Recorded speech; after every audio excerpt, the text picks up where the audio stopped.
but for the past 20 years, every consecutive year has been hotter than the previous one, as you have probably noticed, and this may seem quite a challenge. We are starting to change our habits, which is very difficult. But on the other hand, it's an opportunity, because perhaps this transformation, perhaps what needs to happen is has a lot of positive aspects as well. Perhaps we shouldn't talk about transformation as something challenging and difficult, but also as something that brings opportunities. Now, this slide shows you what a climate pact is. I'd like to encourage you to enter our website to talk to us about how to join the pact. Just anyone can become its ambassador, because just anyone can do something in their lives. What we mean here is to close the gap between supply and demand. Supply is a politics, regulations, and the demand is on your side. So can we generate this demand? And I think it would be a good thing for us. In this way, I'd like to transition to Madam Mayor Zdanowska. What are we doing in Łódź? First and foremost, thank you very much for coming here at this early time in the morning. It's for people here and virtually. Thank you for coming here and talking about your experiences, your little steps that change reality. Nothing can happen without small steps. If we don't make the first step, even the greatest initiatives will be dead. What are we doing in Łódź? We are here to tell you about what's happening here. In our city here, I'm really jealous of Markku. I've seen Helsinki, which is wonderful. The thing they've done there locally, that is going to preserve our world, hopefully, in the future, in a perhaps better state. So this transformation in this scope, in this extent, is starting right now. So to understand Łódź, you need to understand first and foremost its history. It's a post-industrial city with great problems, a city that was left to its own devices in the transformation period. It still has 40,000 apartments in more than 5,000 buildings, which in 60% were built before 1945. Most of them have never been modernized, and nobody has ever thought about improving them in terms of heating, which is crucial, or even simple changes affecting the quality of life. Just what you said, Katarzyna. Not everybody understands the change. We need to improve the quality of life, improve our health, improve the surrounding world. So the apartments that we have right now was still the case, even though in 2017 we found out that a lot of people were using furnaces. Now, what are the problems in Łódź? First of all, heating systems in individual houses. In 2017, so we had 80,000 individual heat sources. Right now it's 40,000. That's still a lot. Most of them fired with the simplest fuel, which is coal. So this is a challenge. Another thing, another crucial thing is heat escaping from buildings. The buildings were not measured or tested for heat transmission through the walls, so the buildings were not thermo-modernized or insulated. Now, modern technology makes it possible to measure to insulate, but we also need to take into account that many buildings are historical. We cannot use traditional techniques there. Another challenge for Łódź is flash floods and great droughts. Now, the region of Łódź is threatened with becoming a steppe land or indeed a desert. It's hard to talk about the entire region, but for example, Bełchatów, it's a great depression that drained a huge basin around it. So for as long as this Great Depression is there, until it is refilled, it's going to continue to cause great problems also in our city. Another thing is islands, heat islands. We are counteracting them. We have a number of programs. We want to eliminate squares like that. In the past, each mayor wanted to have a large square with a tarmac or concrete surface. Perhaps in the past they were necessary, but these days those concrete squares are extremely hot. They are like sweltering places.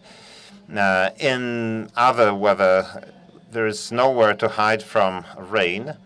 So another problem for our city is energy poverty. These are the things we're facing. It's not a rich city. It's a city with a past. It requires some interventions in terms of social improvements. So a number of changes that we initiated and continuing. So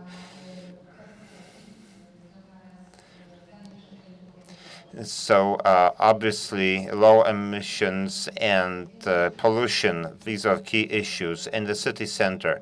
Also, heat sources in that area. We have divided the city into smaller compartments, and we've been implementing a large block revitalization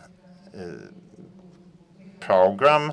Under the past perspective, we carried out 8 projects that we were used to change everything for comprehensive thermomodernization, revitalization of buildings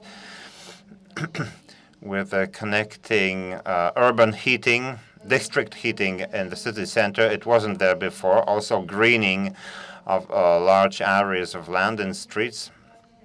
Streets never had any substantial greenery. Now, we're getting trees in all streets and yards, and also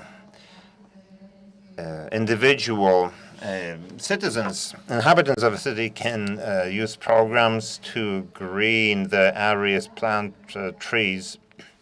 So these are all activities aimed at integrating us around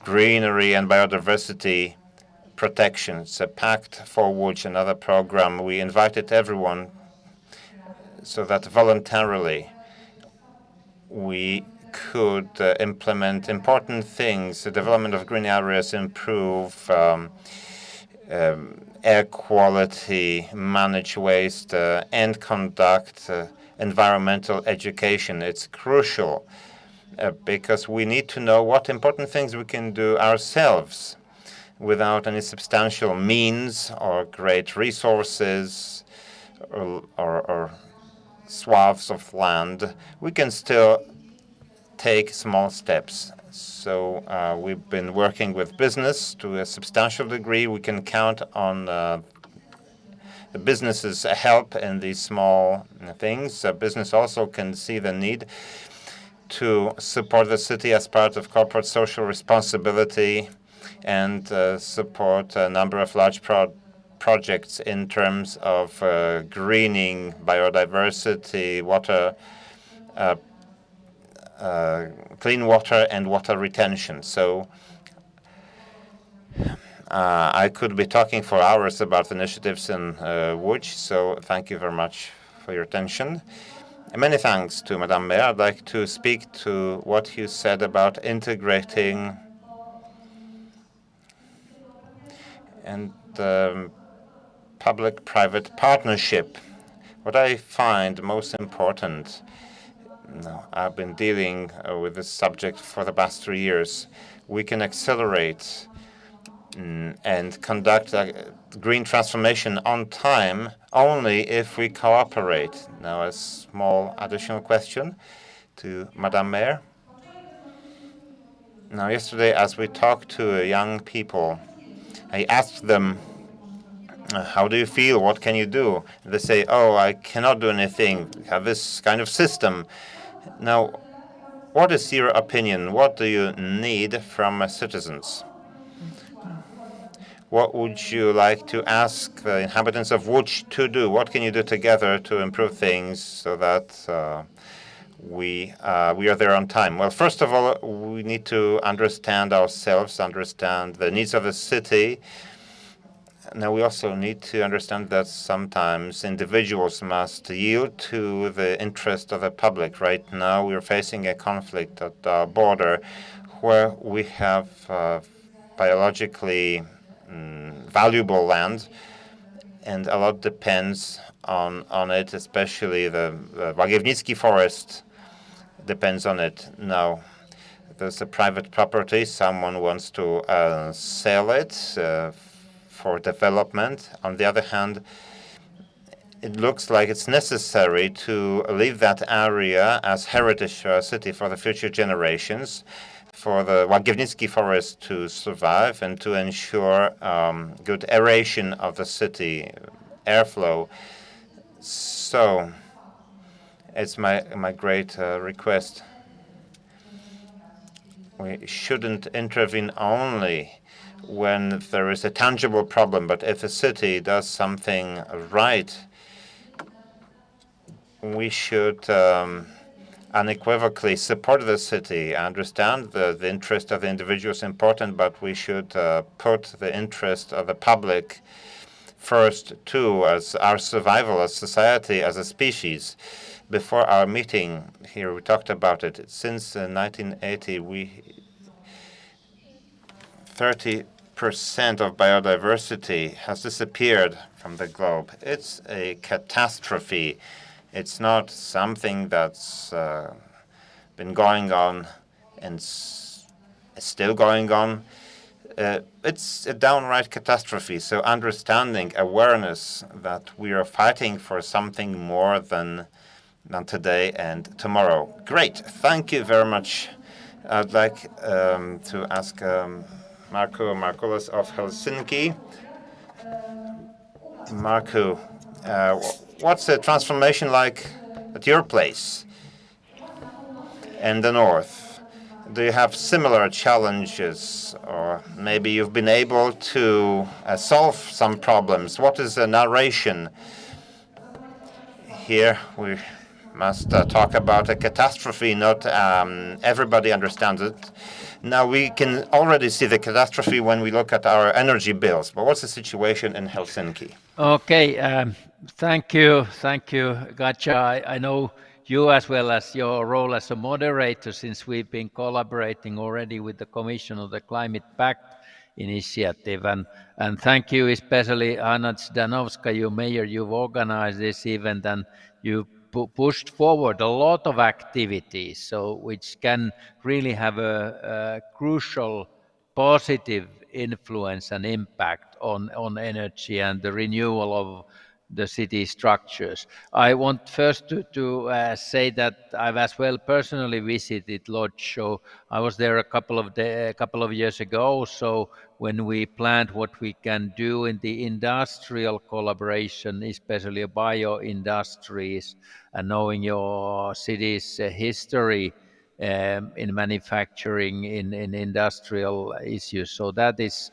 crucial. what was already said, so that the public and private collaboration is crucial. So especially reacting your question, so everyone really can be part of this process. Saving energy is the cheapest, it's safest and cleanest way to reduce our resilience and our independence of the Russian fossil fuel, which is the crucial role today. I'm representing the whole Helsinki region as the president of our regional council, working there practically weekly on these issues, but as well, so then I come personally from city of Espoo, the second largest city in Finland. Espoo has 300,000 inhabitants. We are part of this, the whole Helsinki metropolitan region. Total, the region, 3 major cities, 1.2 million people together. So we have a lot of common that we collaborate here. And that makes a lot of sense in these energy issues as well. So part of our long-range activity already started tens of years ago was to build a district heating system. So large majority, up to 90% of the households being there, even one-family houses in some cases, but residence buildings especially, they are part of the district heating system. We have even in Espoo, my city, so we have 800 kilometers pipes, heating pipes. So that makes so that everything is easier to organize using different energy sources. We are still to a small extent using coal now with the next winter. So we decided that, okay, we need to keep on using that, but we will get in 2-3 years' time out of using coal. So moving totally to renewables. And one point is when we have 3 cities, so we can go a bit differently. So Helsinki will keep on using coal a bit longer time. They have a huge, extensive program as well to move to carbon neutrality, since all of these 3 cities here in the metropolitan region. So we try and we will be carbon neutral already by 2030. So moving quite fast. And that is in Espoo, we actually started well targeted activities already about 10 years ago. We established a joint, let's say, political steering group for our sustainability activities.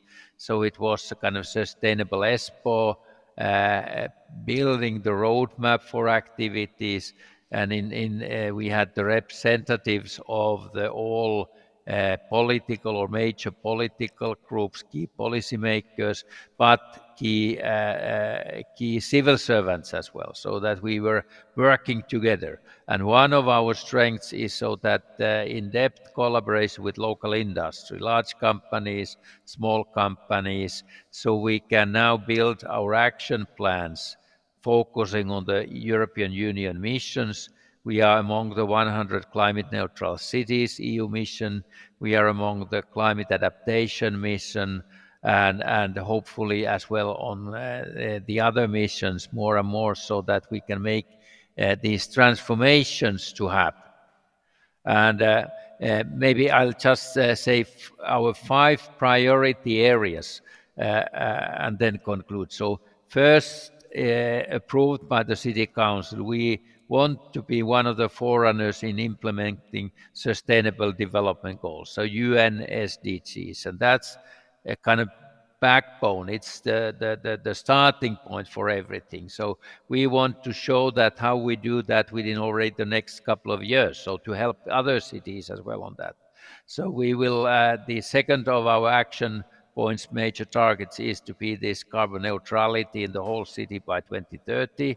The third is that the city community and residents will more and more learn to act sustainably, and that's taking everyone on board. So we have a lot of programs with schools, so small children are involved, all the universities are involved, and so on. And the fourth point is that the we create our activities as a model of city of sustainable urban development. So urban planning is integrated that when we build new houses, so they are part of the energy system and so on. And the fifth is that we want to be the best developer or partner for all our actors here, industry especially. And from that, so then I come to the conclusion that between this climate pact activities, with Repower EU activities, with the new European Union innovation agenda, we should do more together between cities. So maybe one good option could be, let's talk a bit more about that as well. Should we kind of do a small benchmarking or even bench learning, so learn from the facts and figures of practices between Łódź and either our Helsinki region or the city of Espoo, so that we can share of these practices and learn from that. So what was done for the long term, but as well what can be done on a short term, taking the next winter period into account. Thank you. Thank you very much, Markku. Bardzo dziękuję.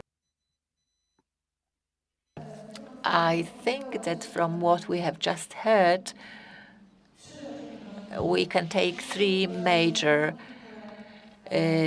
things. That is, first, you mentioned different policies that are currently negotiated with the EU member states. But you, from the Committee of the Regions in individual towns and cities, you know the best what it means putting these regulations in place in practice.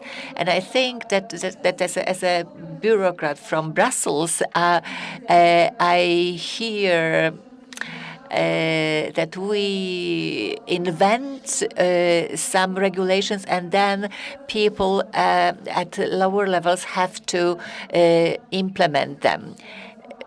Perhaps this is the case, so we should cooperate. You cannot solve the problem with even the best regulation if it doesn't take account of the reality. So if there are and of course, this is very difficult because let's remember that there are diverse needs and problems in different parts of Europe.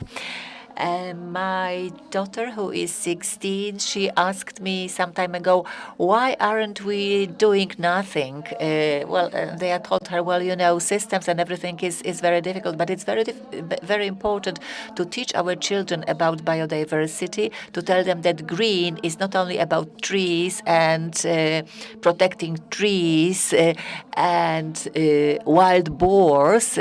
That's all very important, but since the breakout of the war, green means also freedom from fossil fuels and freedom to choose my own mode of heating.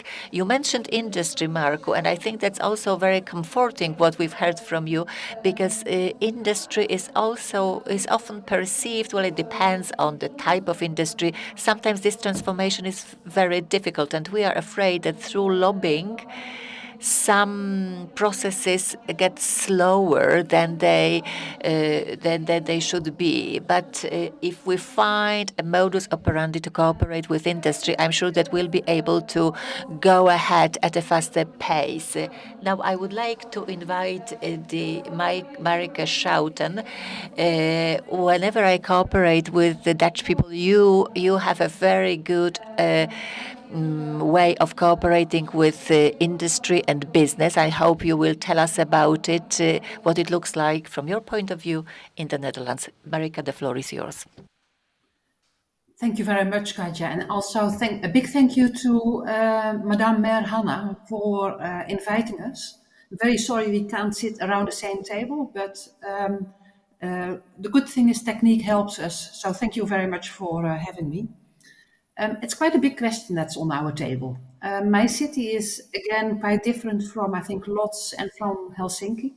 We used to be two small villages that were joined 50 years ago, and there used to be farmland, and now it is a condensed city, enclosed by 3 highways and 2 very busy rivers. So that just shows the difference between, I think, Łódź, with many older buildings, which I think in itself provide a very big challenge this time, and perhaps Helsinki and my town. You asked what is our experience with industry, and perhaps if I may add, water management. What I see in my city, the sense of awareness that climate is changing and it is also affecting us, is really growing. And the last summers, strangely enough, have helped us because the weather has been fairly extreme. And a very typical problem in the Netherlands has been an increasing drought. And that sounds very strange for a country that always has been used to dealing with too much water. And now, all of a sudden, we have to have a change in our mindset set in dealing with that we don't have perhaps enough fresh water. To bring it back to my town is a city, but when you look closely, you still see old ditches and old lines of old trees lined with the trees from 50 years ago. And actually that water system is also used to help stop salinization in the western parts of the country. So what happens in extreme circumstances, the water management system will reverse the course of the water to push back salinization in the western coastal parts. To go back to my own place and what can I do, what can we do together, and again, really together with industry, with civil society organization, with other governments, and there's a lot of things that we can do. It's providing small subsidies so that people can stop wasting water. For instance, now rainwater often literally goes down the drain. But we really need to store water much more cleverly, for instance, by building underwater storages, which we are doing now in new building spots. Or we need to think about circular water management systems, which we can again do in new building spots. Older buildings are much harder. But I think what is really needed, people are also, what we are dealing with in the Netherlands, and I don't know how it is in Poland or in Finland, the trust of people in government is actually very low. And we have to really bear that in mind when we are addressing climate change issues. So I see it as really important for us, especially in this time when there is energy price hikes, when there is really a feeling of what's going to happen because of the war of Russia against Ukraine. We really need to think about a cohesive narrative, and we need to take small but significant steps which show people what we actually do and what the impact of these steps are. And that, to give an example of that, when we are in my city are repaving streets, we make them impermeable so that water can be stored underneath and is not going in the drainage system. That's something that's a small step, but significant, and we need to make it visible. So that's really important. I think secondly, what we need to do is to show, and Mr. Markku and Mrs. Hanna also said the same thing, we need to really show that we cannot do this on our own. No man is an island and no city is an island. So working together with other governments and working together with industry is important. But I would add to that, it's also really important to show which role you have as a government in such kind of public-private partnership. Because as a government, I feel I'm also responsible for the well-being of all citizens. That's my role, or that's our role. And a business has a different purpose. So yes, working together, we must do. For instance, we are doing that on hydrogen, but do it from the respective roles that we have. So that's very important. A cohesive story, working together, take small but significant steps and create a perspective for people. And if I may close with a question, if I may, when Madame Mayor was talking about lots, I think I heard the challenge of how do we perhaps prepare all these older buildings in our cities, with everything that is around it, how do we prepare these for the future? And I feel that's quite a big challenge. And how do you work with industry? Because from hearing from your story, that's also quite a challenge. So perhaps that we could share a little bit on how you were doing that. I feel really inviting them around the table together with the citizens group is very helpful, and also be very clear on the role that you have. Here I would like to stop, and I'm very much looking forward to an exchange of thoughts on this.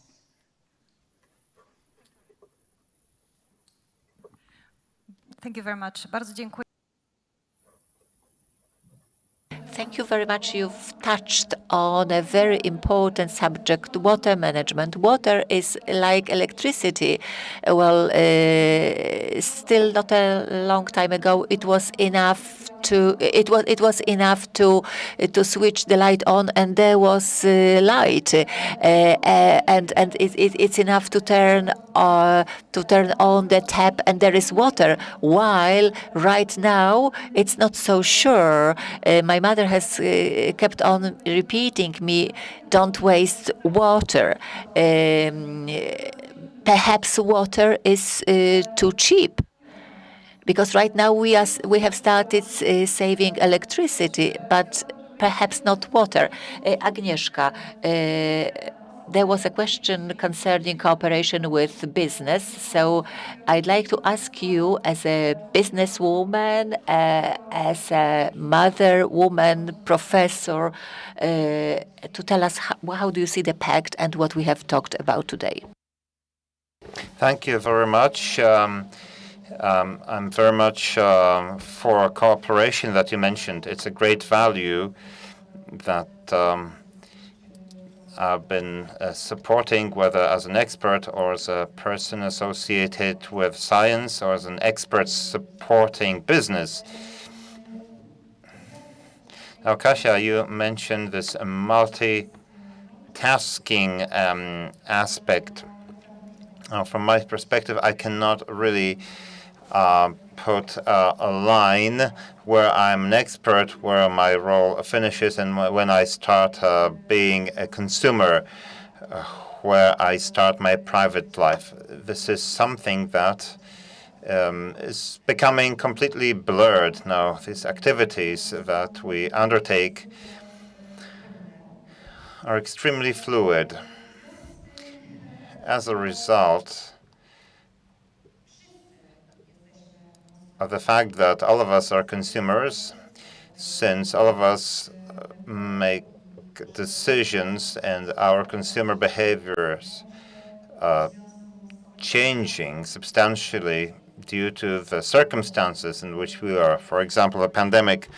The pandemic has drastically affected our behaviors and expectations. Now, business responds to this as part of a systemic change. It has been evolving substantially, a regulatory leader that imposes certain framework, enabling transformation that stimulates us to keep up the speed and changes the face of the economy, of the economic model in which we live. And we know that we need to depart from it. We've been talking a lot about challenges. It is a challenge for all of us, for experts, certainly for the regulator to keep up with the change. It's also very difficult. Sometimes I hear negative opinions that regulations do not reflect the economic reality. Indeed, this reality has been changing so fast. It's very difficult to keep up. I prepared a presentation for today, but listening to yesterday's debates and discussions, I would not be able to go through the presentation because I'd like to talk to what was said yesterday. We talked a lot about freedom. Now we talked about a shift in decision-making that the EU has been shifting towards us, to the east. So I thought, okay, so perhaps we need to take a look at Maslow's ideas, principles, that our basic needs until we can meet our basic needs, biological, physiological, like water, air, the comfort of living. How can we talk about climatic ideas? Well, we can, because it's all very closely related to climate change. As farmers could perhaps tell us about it, farmers who suffer from flash floods and droughts, on the other hand. And then we suffer because when we look at our baskets or shopping carts, everything is much more expensive. So I found a very wise sentence by Einstein: the world as we create it is a process of our thinking, and we must not change it. We cannot change it without a change in our thinking. Now, what does it mean for me? We all have an impact on the climate, on the environment. All of us as a system, and as an individual, as humanity, and as a single individual. So entering a dialogue, making choices. Of course, on the one hand, we will see limitations, but looking at what you mentioned here, it's an opportunity for something new, for building, developing new concepts, perhaps entirely new business ideas, and developing new jobs by the same token, new solutions, new startups. I think that this perspective is quite optimistic, given all of the information, alarming information that we've been fed from, for example, IPCC reports, which stimulate discussion during climate summits. I'd like to conclude my utterance with another wise sentence. Now, change. If we want to implement change, we need to become change, irrespective of what our role is, whether we're just an individual, an expert, an officer. We must start with ourselves, and using the Kaizen method, we can achieve snowball effect. Great. We could stop here, but we won't. But I'd like everyone to take note of your wise words, which are very much consistent with the pact, with what you mentioned. Again, I'd like to call up the whole panel. We got 5 additional minutes because we started late. Marieke and Markku, could you please round up what we heard today? Have you heard anything inspiring? Or on the other hand, okay, today it's Saturday, but Monday we're going back to work, or perhaps we never stop working. What's the next challenge that's the same time solution going forward? Markku, would you please address this question? Thank you. First, let me react on this issue of water, because water is the main, I would say, the key source of our planet and of our living. So that is really crucial. One thing that everyone could do, so European Union has now launched the one of the 5 missions which is focusing on oceans and water. So, but it's not only the big oceans, but it's as well all freshwater issues. It's about lakes and rivers, how to get them. Many of them are too polluted, so how to move to zero pollution, so cleaning.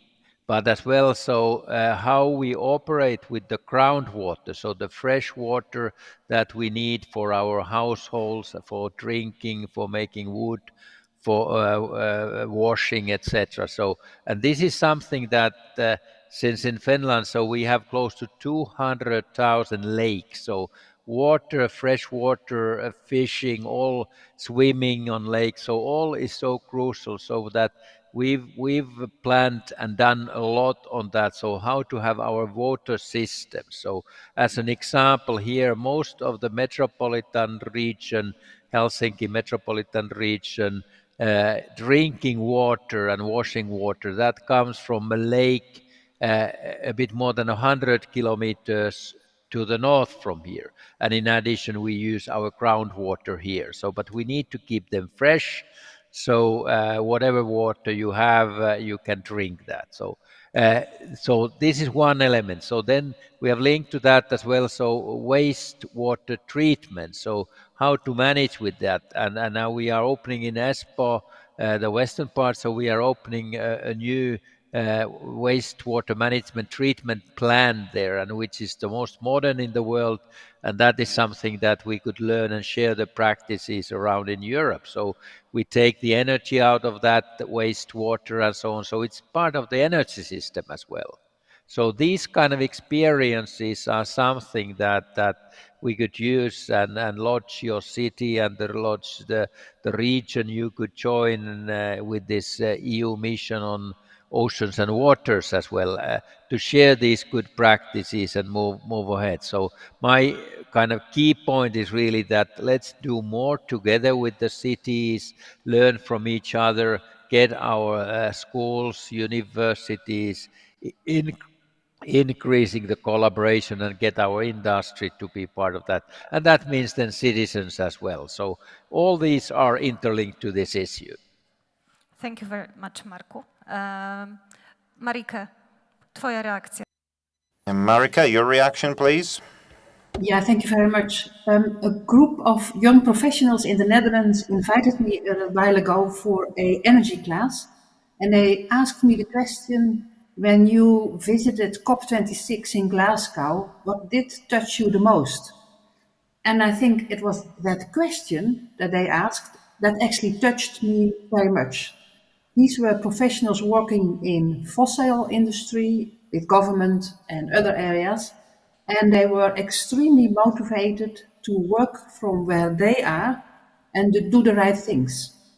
So that I found very inspiring, and I think it challenged me to think in partnerships that are beyond the usual partnerships.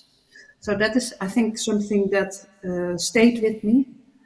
And I think the words that also come into my mind from the place where I am is how much empathy and how much solidarity can I bring into the actions that I do, because it is really not only me or us, it's the wider environment that we are talking about. That's the second point that I would like to take away also from today's meeting. And I think there is a lot that can be done. And at the same time, I also realize there is many citizens, at least in my town, and I come from a very rich country, I realize that very much, but still very many people feel as if they don't have a choice. And I find that one of the big challenges as well. So there is a lot of encouragement, and there is also a lot to take away that at least I would like to think about what does that mean for my day-to-day work as a alderman and vice mayor of my city. Thank you very much. Thank you very much. So we are back to the stage now. I would like to ask Agnieszka first, and I'm speaking English, przepraszam. To się zdarza czasem, człowiekowi się przestawia. Okay, Agnieszka i chciałem skończyć potem na pani Agnieszka, and I'd like to finish with Madame Mayor as our host. Now, it seems to me that what is important from our standpoint of all of us is that, especially concerning today's subject, is to think critically, but without excessive criticism, to create interdisciplinary teams, to know different points of view and develop solutions together. Many thanks, and I'm very happy that this discussion is taking place in Łódź. Work very closely with the textile sector, and value chains and supply chains are something that I know intimately. So Łódź is indeed a wonderful city that I love to visit, to come back to. I can see the transformation. I can see this act globally, think globally, act locally. Now I'd like to refer back to water. We didn't mention this, but water is also about a circular economy. Can we give up a new item of clothing? I'd love Łódź to produce as much textiles as possible, but we know that the manufacturing of clothes, for example, requires huge volumes of water. Now, as you said, it's connected vessels. We need to think in many dimensions. Our smallest decisions can save the world. Now, taking small steps, we can change the most important thing. Many thanks. First of all, to Marieke and Markku. Thank you very much for your attendance, for taking up us on our invitation. Hopefully, we'll meet face-to-face next time. I'd like to show you how Łódź has been changing very much. And again, many thanks to Katarzyna and Agnieszka to be with us. We are spreading information, raising awareness, what's important, that every one of us can do something that can save the world. If we don't have this awareness, these meetings are for us to remind us about this every day. Turn off the light, turn off the water tap. Okay, maybe wear your blouse or your jacket 2 months longer. Think about your responsibility for the world. Now, the world we live in, we've borrowed from our grandchildren. Let's give them a chance to give it back to their grandchildren again. Many thanks to the panelists, to the audience. Nothing to be added. Now I'd like to leave the stage to make room for the next panel. Any comments? No, let's talk in the wings.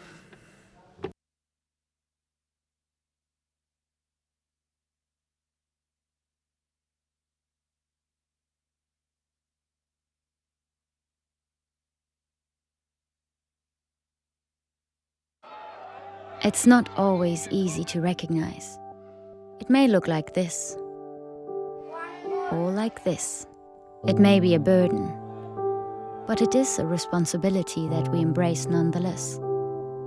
But if it means this for one person and this for someone else, maybe it ultimately means being there for one another. It isn't handed to us, but we know where to find it and how it feels, how it tastes, and what it sounds like when we finally have it. It means different things to different people, but for many, it means everything. And if we all fight for it, it will eventually bring us together.